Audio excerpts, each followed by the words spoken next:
Naglalaba kami. Alam niyo, nakakatawa ang nanay ko dahil tinitingnan baka nakasaksak ako sa 220 ng bahay namin. Ayan, pero di na siya nasanay sa akin na wala akong ginagamit na dati ako gumagamit ng 220 pa naglalaba, especially. Ayan guys, so patunay. Diba ate? Ayan eh. Kaya akala ng nanay ko naglalaba ako sa 220. Ito yung aking ito yung aking wire. This is the socket. Ayan. Para patunayan. Walang scam dyan. Mukha kasing scam yung ko. Solar setup guys. Ayan. Pati yung sounds ko sa taas. Yung sounds ko sa taas. Naku, maano naman ako. Ano yung solar na nagpapa-under nyan. Wala akong ginagamit sa Meralco. Ay mga Meralco pre-person. Wala pa nung pandemic. Ayan, yun yung setup ko, ay naman maniwala. Si Junkie the junk setup. Ito man yan, sino naman maniniwala na under ang 220 dyan. Lagi nilang pag nakikita to setup ko guys, lagi nila akong pinagtatawanan na, ano ba yan? Palyado ba yan? Mga word no, mga walang alam. Ayan, kasi guys, tingnan nyo, saan lang nakasetup yung panel.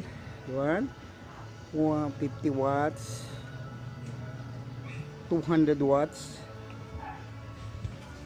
100 watts, 50 watts. Yun lang setup ko, pero nagpapa-under yan. Kaya aircon yan guys. Kahit maliit lang yan. Hindi lang ako naglalagay ng aircon. Kasi this setup is for my backpacking. Gusto kong travel pack siya na solar panel. Gusto ko nakalagay sa sasakyan ko. Pag naayos ko yung sasakyan ko, ilalagay ko lang yung ano na yan. Kasi pag gusto ko mag-luwaliw, pumunta sa mga lugar-lugar, beach, pwede na akong gamit. Setup lang ako ng aking tent. Yan ang aking power source. Yan, kaya ganyan. So natatawa ako sa nanay ko, lagi akong sinisitan yan. Kasi ngayon nandito kami nakatira sa bahay namin. Yan, kaya tini-check niya baka gumagamit ako ng 220.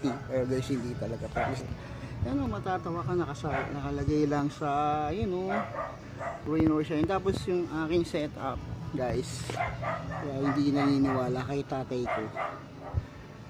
Kasi tingnan mo naman yung mga wire niya, no? Talaga naman binayolate ko yung rules ng safety, whatever. Pero guys, ito lang ang setup ko kasi is 220 at binabantayan ko naman to at alam ko kung ano yung ginagawa ko.